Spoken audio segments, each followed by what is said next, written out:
Paz e graça, você inscrito aqui no nosso canal Presbítero Pedrosa para mais um vídeo. Então, pessoal, hoje, mais uma vez, vamos postar mais outro vídeo desconstruindo as falácias argumentativas para justificar a prática do dízimo pela igreja. Eu vou deixar o link no card, no caso, para que você possa estar assistindo os vídeos e sendo edificado no processo, tá certo? Hoje nós vamos estar falando sobre o pastor Osiel Gomes, tá certo? O pastor Osiel Gomes, ele tem um vídeo falando sobre a prática do dízimo que eu gostaria de estar trabalhando aqui juntamente com os irmãos, porque eu acredito que o pastor, ele forçou as escrituras para tentar justificar a prática do dízimo no Novo Testamento. É uma forçada de barra que ele deu no Velho Testamento para querer introduzir pressupostos do Velho Testamento no Novo Testamento. E forçar a barra é inferência ao texto. Não quero aqui desqualificar a pessoa do pastor Osiel. Eu acredito que é um homem de Deus, tá certo? Tem uma mensagem produtiva, edificante, mas que, assim como eu, temos lá as nossas falhas e podemos tropeçar em palavras. Vamos ouvir o que ele vai falar e eu gostaria de estar comentando a fala dele no processo. Ok? Vamos lá. Ele tem uma casa boa? Me diga, irmão, fale aí vocês, porque tem crente faladorzinho. E hoje não me dizer toda a verdade aqui. Dízimo é uma exigência. Há uma coisa interessante, irmãos. Ele ali está filmando e eu vou dizer para essa igreja aqui. Tem coisas na lei que foram para o tempo do Velho Testamento. Da lei. Eu já mostrei aqui para vocês que o dízimo está fora dessa questão, porque está ligado com a ordem de, e não do sacerdócio apenas. Você vê que dentro do sacerdócio arônico, era uma aliança entre Deus e os judeus. Mas a questão do dízimo, ela vem muito antes da lei, pelo sacerdócio da ordem de Melquisedeque. Então preste bem atenção uma coisa aqui que eu vou dizer para vocês. Há uma classe na igreja que diz assim, o dízimo é no tempo da lei. Mas eu já mostrei aqui para vocês que o dízimo do tempo da lei, que a Bíblia se refere, qual era o dízimo? Do sacerdócio. E o dízimo que vem antes da lei, vem da ordem de Melquisedeque. Então pronto. Eu pergunto aqui aos irmãos, se na Bíblia tivesse um versículo dizendo assim, paguem o dízimo, todo mundo ia dar dízimo? Vamos lá, olha para cá, vamos participar, é uma aula. Se na Bíblia tivesse um versículo dizendo, dei o dízimo lá no Novo Testamento, será se todo crente ia pagar dízimo? Porque quem ama a Deus, irmão, não precisa de uma lei para dar uma coisa. Quem ama a Deus e reconhece a bondade dele na sua vida, é generoso em tudo, porque tem a lei do amor e sabe que Deus ama quem dá com. Agora, quem não ama a Bíblia e nem a Deus, ele não liga para nada. Por exemplo, a Bíblia diz, sede santo, é assim ou não é? Mas todo crente é santo. A Bíblia diz, Deus odeia quem espalha fuxico, contenda. E tem fuxiqueiro no nosso meio? Tem fuxiqueiro? Tem mentiroso? E a Bíblia diz, não mintais, sim ou não? Agora, só porque a Bíblia está ordenando, deixa de ter? Não. Então deixa eu dizer uma coisa, se a Bíblia tivesse um versículo dizendo, dê o dízimo, era muito crente que ia interpretar de outra maneira, porque não quer dar dízimo. Na hermenêutica tem aquilo que é chamado princípio de referência. Olhe para cá, se eu sou um crente piedoso, se eu sou um crente sincero, se eu sou um crente verdadeiro, se eu sou um crente que ama a Deus, e eu olho para Abraão, e eu olho para Jacó, antes da lei, eu vou ter esse mesmo espírito ou não vou? É aqui que eu quero falar com vocês. Bom, aí aqui ele vai tentar justificar a prática do dízimo usando essas referências aí. Eu, para mim, achei um tremendo malabarismo, né? Tremendo malabarismo. Mas tentar justificar a prática do dízimo, dizendo que o dízimo é antes da lei, consequentemente, não aqueles que defendem que o dízimo é o subproduto da lei, aí ele tenta provar que o dízimo é antes da lei. Então, se você não dá o dízimo, porque você está dizendo que o dízimo está na lei, eu vou lhe provar que o dízimo é antes da lei. Então ele tenta fazer esta manobra aí para justificar a prática do dízimo no Novo Testamento. A questão toda é, Paulo ensinou a guarda do sábado. Paulo ensinou para a igreja a questão das festas judaicas, nós temos que observar as festas judaicas, os cerimoniais, os ritos judaicos. Paulo ensinou alguma coisa referente a isso? Se for partir do pressuposto de que muitas coisas relacionadas às festas judaicas ou das cerimônias judaicas não foram ensinadas para os discípulos no Novo Testamento, imagina o dízimo. Não foi ensinado. Então eu entendo, analisando esta fala aqui, que o pastor Osiel, ele forçou muito a barra. Isso para mim é inferência ao texto, inferência ao fato, dizer aquilo que o fato, a Bíblia, a palavra de Deus não está dizendo. É aqui, uma irmãzinha sincera, ela ganha um dinheirinho dela, ela ganha uma ofertazinha, e ela olha para aquilo ali e diz: meu Deus, obrigado, Senhor. Como forma de gratidão, eu quero dar essa oferta para missões. Como forma de gratidão, eu quero dar o dízimo na tua casa, para o sustento da tua obra, para o sustento dos obreiros. Tem irmão que diz assim, os irmãos que são contra dízimo, diz assim: o dízimo, por que o pastor não pega e dá para os pobres? Já viram essa conversa? Por que não pega e dá para os pobres? No Velho Testamento tinha 3 tipos de dízimos, e quem fala isso é a Bíblia. José, o historiador. Diga comigo: dízimo, bem forte, dízimo para o sustento dos levitas, dízimos para as festas religiosas e dízimos para os pobres. Esse para os pobres era recolhido de 3 em 3 anos. Isso aqui é importante você saber isso, para que você não fique conversando lorota. Tem um dízimo, irmão. Isso aqui... Vamos lá. Em 2 Coríntios, capítulo 9, há uma fome generalizada na Judéia. E o que é que Paulo faz? Será que Paulo, sabendo que existe dízimo no templo, que é para ajudar os necessitados, será que Paulo mandou uma comissão lá em Jerusalém, no templo, para falar para os sacerdotes: olha, a gente tem um monte de cristãos necessitados, e já que o dízimo é para essa finalidade e está aí, então vamos pegar esse dízimo e vamos levar lá para os necessitados de Jerusalém? Será que Paulo fez isso? Paulo não fez. Por quê? Porque não há assim, uma referência para dizer que os dízimos que estavam no templo, nos dias de Paulo, deveriam servir ou deveriam ajudar os necessitados cristãos de Jerusalém. É por isso que Paulo não mandou ninguém falar nada sobre dízimo para os sacerdotes, porque não há ligação entre a prática do dízimo judaico e os primeiros cristãos do Novo Testamento. E o que é que Paulo fez, Pedrosa? Paulo constrói uma nova mentalidade de contribuição para que os cristãos desenvolvam, diferente da prática do dízimo. É muito simples. O problema é que o pessoal da Assembleia de Deus, os assembleanos, vão tentar defender isso com unhas e dentes. E como eles não têm base bíblica histórica no Novo Testamento para isso, eles vão recorrer ao Velho, fazendo malabarismos no Velho Testamento.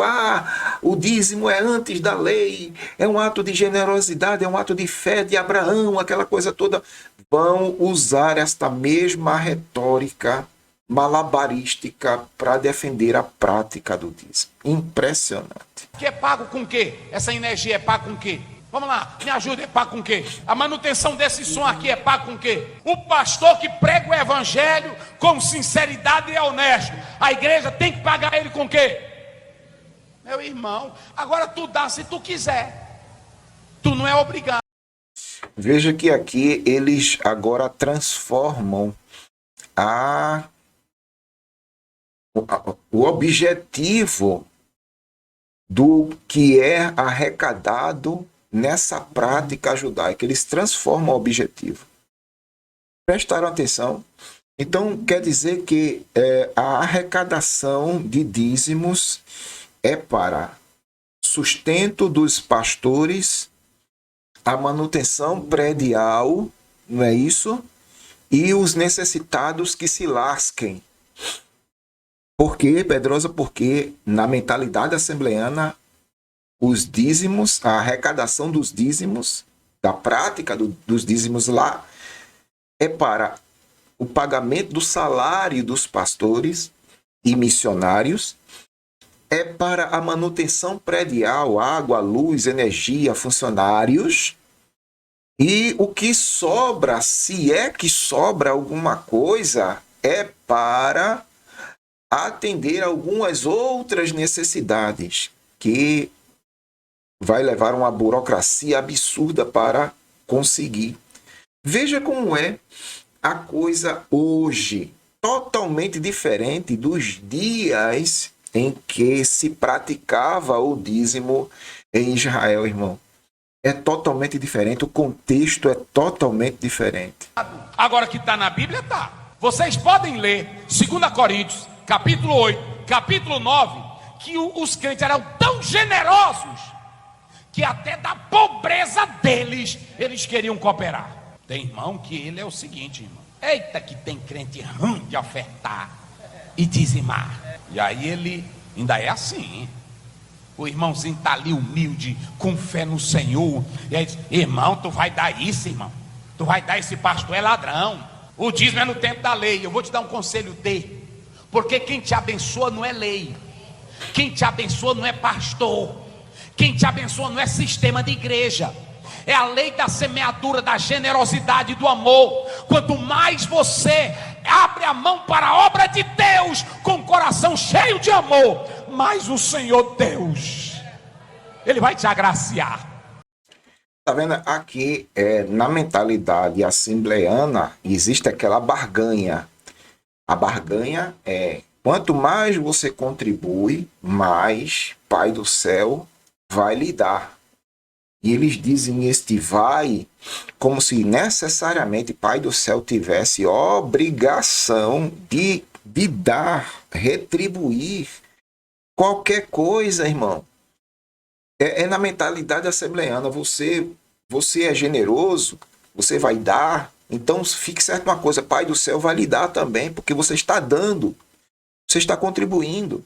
E ele chega até a usar o fato de 2 Coríntios 8 e 9, que eu usei aqui, só que ele não usa da forma que eu estou usando.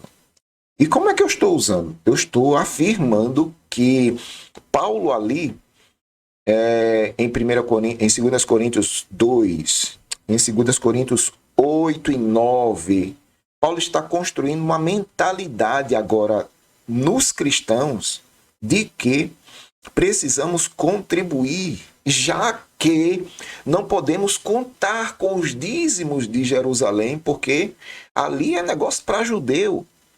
É uma cerimônia, um ritual que é judaico. A gente não pode contar com aquilo ali, não, irmão. Então vamos construir aqui a nossa forma de nos ajudar. Pegou aí? E qual é a nossa forma de nos ajudar? É o que está em 2 Coríntios 8 e 9, irmão. É contribuição. Paulo agora está construindo esta ideia de contribuição. Eu queria que ele trabalhasse essa questão aí. Mas não vai por causa do sistema assembleano que não permite. Ok? O sistema assembleano não permite. Só quem crê nisso, diga glória a Deus. É assim. E se o pastor for ladrão, Deus vai matar ele. E se o pastor for infiel, eu não conheço um pastor infiel com dízimos e oferta na igreja que ele não esteja morto, doente, pobre e lascado. Porque quem toca nas coisas de Deus morre. Eu estou dizendo isso aqui é para mim. Eu não pego dinheiro da igreja, meus irmãos. Olha, isso aqui é pastor. Ele sabe. Ele leva as coisinhas dele lá, presta conta. É uma coisa que eu tô falando muito nessa série de vídeos, eu gostaria que você visse, é o terrorismo psicológico. O que ele acabou de fazer aí foi terrorismo psicológico, irmão. Se você tocar nas coisas de Deus, você morre. Terrorismo psicológico, irmão. Pode dar uma olhada lá na série de vídeos, que vai ter um vídeo que eu vou estar falando sobre terrorismo psicológico. Eu falo sobre várias falácias. Eu falo sobre manipulação da palavra. Alguns fazem manipulação da palavra. Outros fazem terrorismo psicológico. Eu falo lá na série de vídeos. Veja a playlist. E falo também sobre essa questão sobrenatural. Sobrenatural. Algumas pessoas inventam coisas sobrenaturais para tentar justificar a prática do dízimo. É impressionante, irmão, o que sai da cabeça dessas pessoas. Impressionante. Entrega e aí pronto. Os dízimos nossos aqui são investidos em igreja, construção, social, assistência. É assim. Aqui está minha esposa. Se eu vou pregar num lugar, a igreja me dá uma oferta. Aí na hora que eu chego eu entrego. Eu nem olho. Eu digo para ela, tira o meu dízimo. Qualquer oferta que o irmão me dá, a primeira coisa que eu digo, leve o dízimo para a casa de Deus. Até eu dizimo. Agora, pastor que constrói mansão, pastor que constrói casa de verão, casa de praia, compra avião, tu vai morrer, desgraçado, porque tu não leva a sério as coisas de Deus. Irmão, nem hotel, preste bem atenção, eu não fico em hotel, eu mesmo, pela minha conta, eu não fico em hotel com dinheiro da igreja.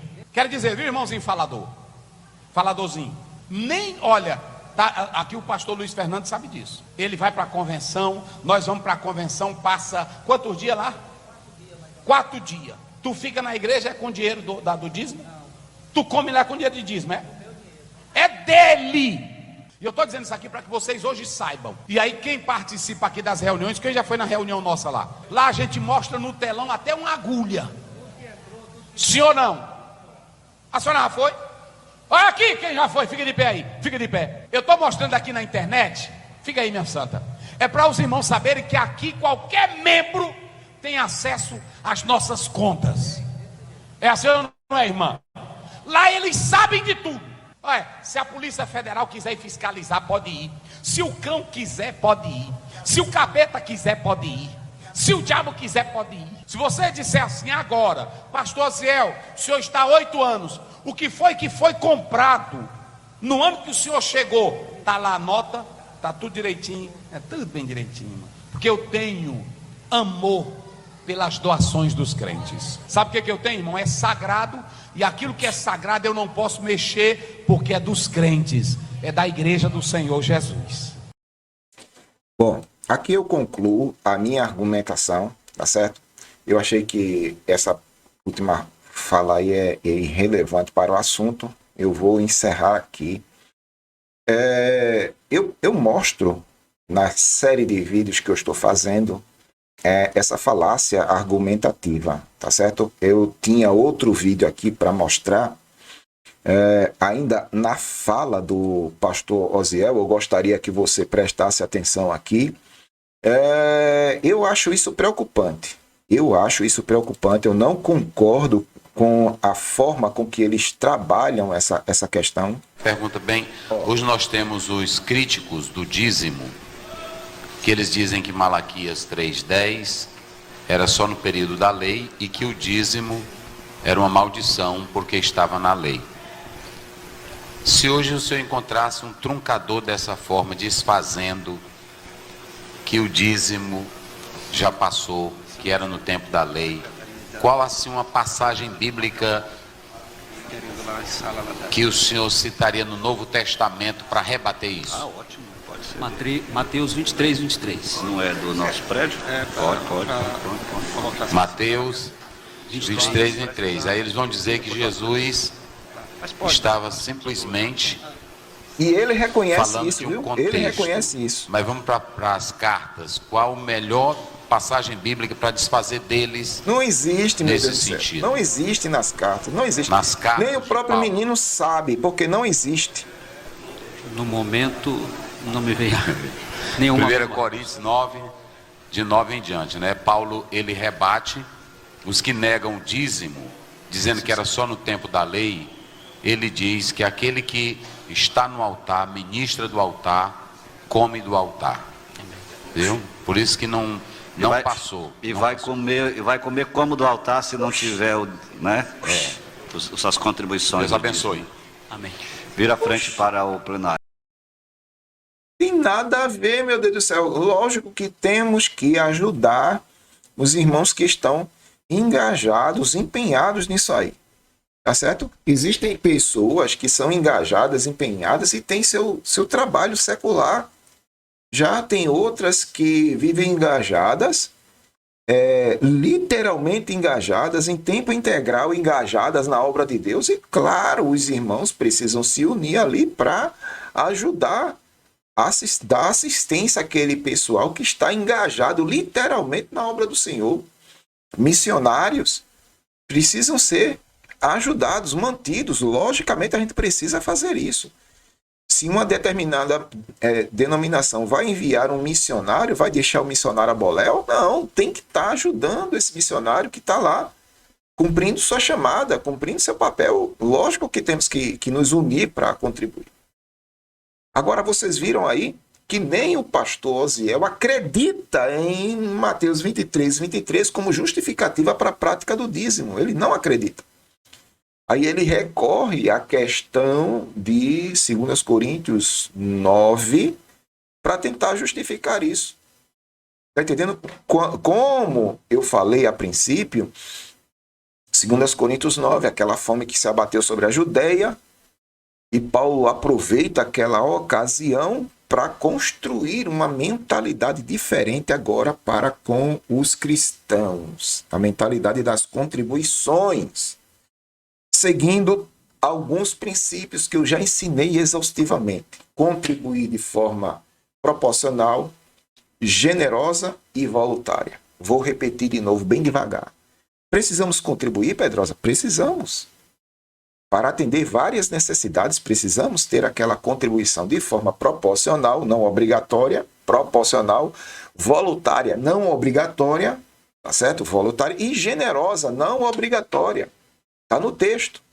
Que cada um contribua de forma proporcional àquilo que você ganha, de forma generosa, voluntária, sem constrangimento, que seria o caso do obrigatório, mas de forma voluntária. Contribua, chegue lá. Está entendendo? Irmãos, precisamos atender algumas necessidades aqui. Os irmãos estão voluntariamente aí, disponíveis para estar contribuindo. Contribui quem quer e quem pode. Está entendendo? Pronto. Simples assim, irmão. Simples assim.